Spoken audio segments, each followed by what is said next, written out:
Every leader faces it. The conversation you don't want to have.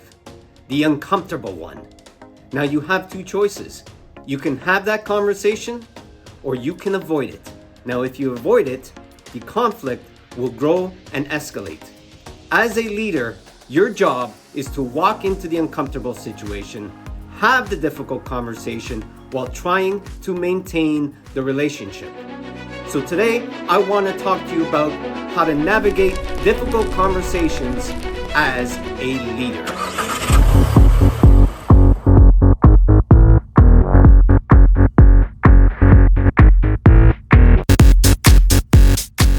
So I remember a situation where you had two different directors overseeing two different functions of a business.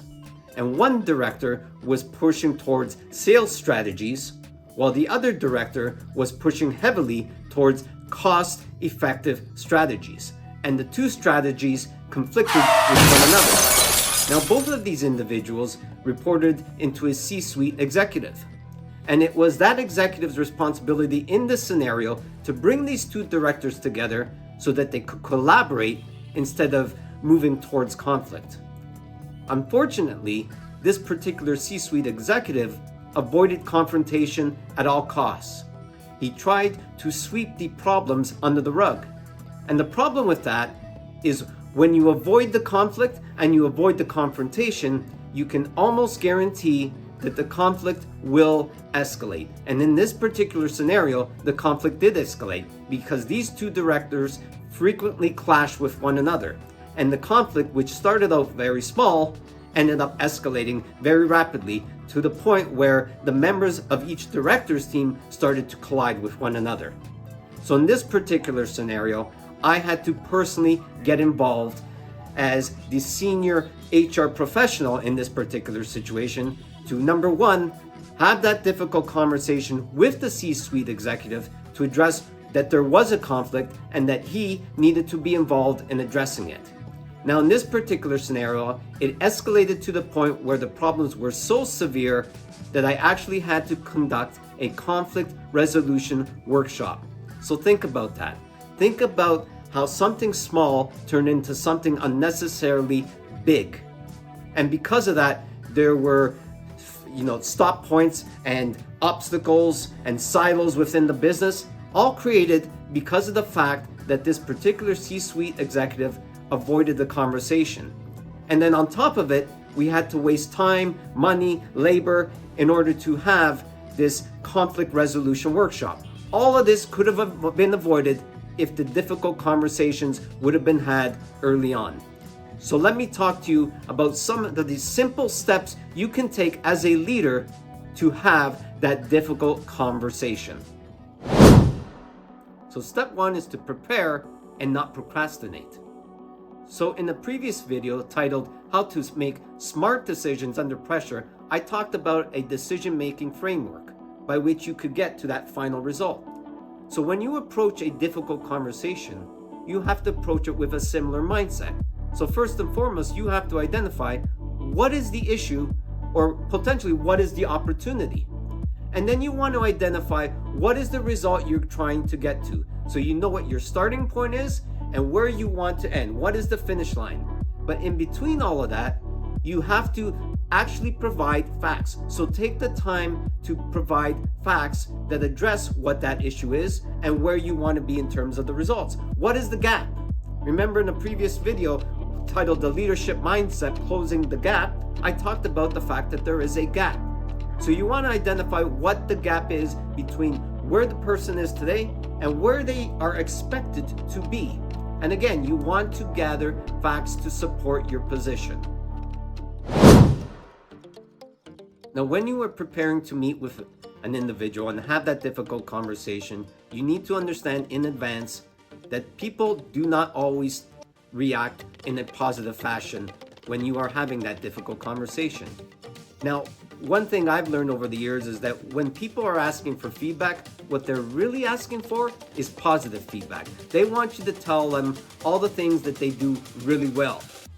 But constructive feedback, even though in my opinion it's probably the most valuable feedback, is the type of feedback that people are hesitant to receive.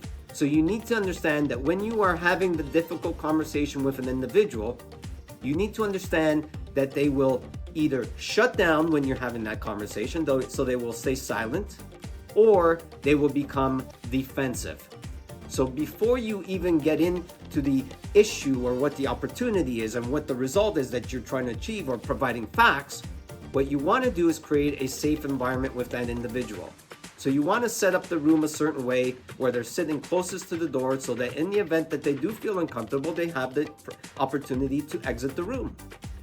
The other thing is you want to start the conversation and set the framework and set the tone accordingly. So you want to let that individual know that you value them as an individual. This goes back to maintaining the relationship. It is a leader's job to build relationships and to build trust. And like any relationship, you want to take the time to let the individual know that you value them. That's where respect and dignity come in. So you want to set the tone to let them know that you value them. You maybe want to talk about some of the things that they do really well.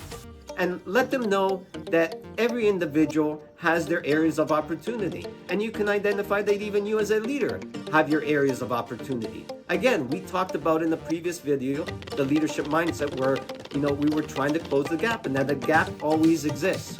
We are always trying to progress. And as a leader, you value them so much and you respect them so much that you are willing to be honest with them and give them constructive feedback.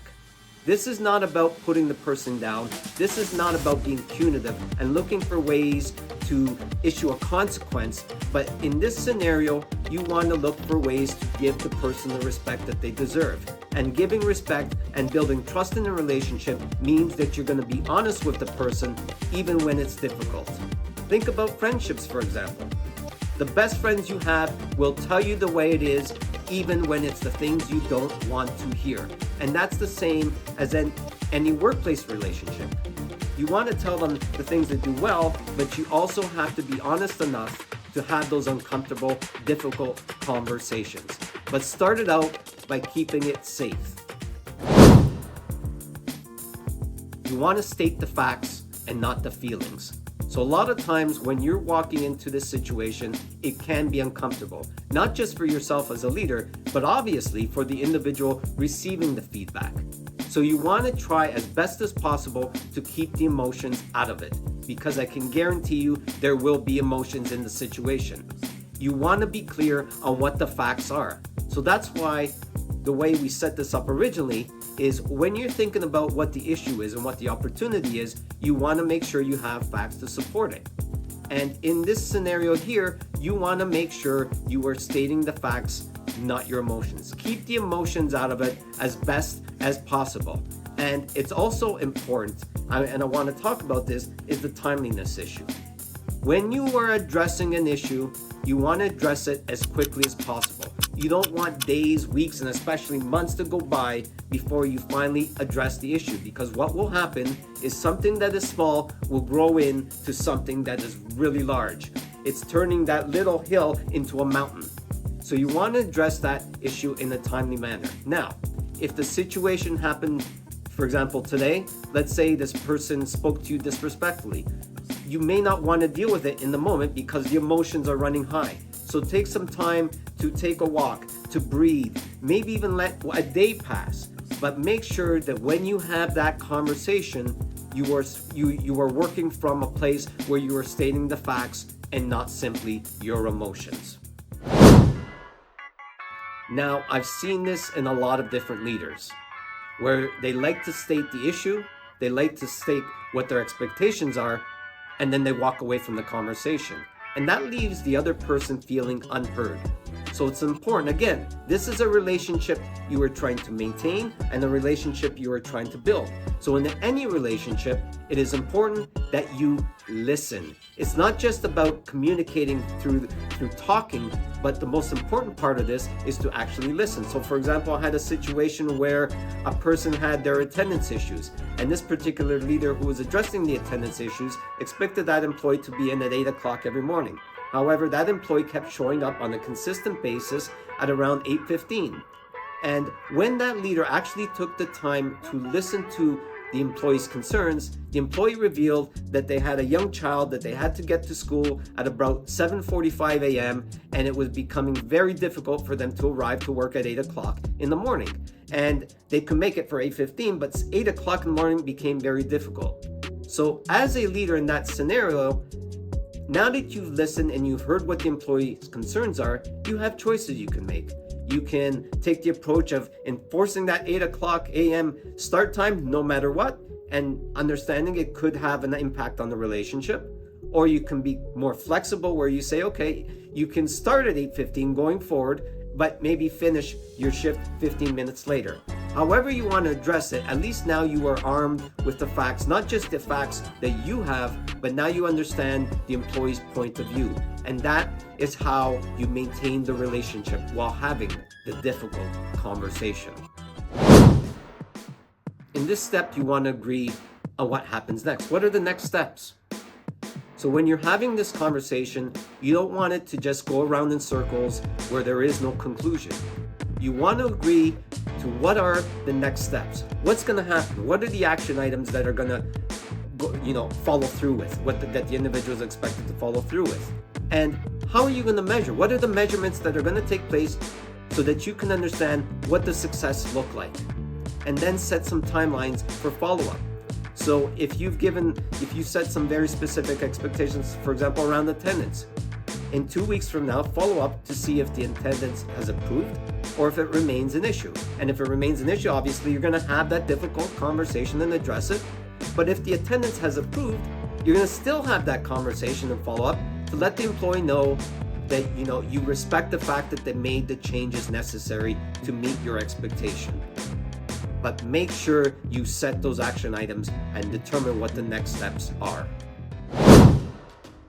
Now, when you have had this meeting, you've stated the issue, you've addressed what the result needs to be, you've provided the facts, you've taken the time to listen to the employee and hear them out, you've put together an action plan with some very clear timelines. Your job as a leader at this point is to follow through. So if the behavior, for example, if the employee is demonstrating an unprofessional behavior, you want to make sure you follow up. You do not want to just have that conversation and think that it's a one-time conversation and that you never have to address the behavior again. If the behavior continues, the unacceptable behavior, if that continues, you want to make sure you address it because you need to hold people accountable as well. And that is a difficult and challenging part of being a leader, but it is critical. Accountability in your role as a leader, holding people accountable and holding them accountable to those expectations is critical. Difficult conversations aren't the enemy. They're the moments that prove that your leadership is valuable. Approach those difficult conversations. Don't run away from them. Don't hide the situation. Don't bury it underneath the rug. Address that difficult conversation. Have the conversation with respect, with dignity, and with clarity.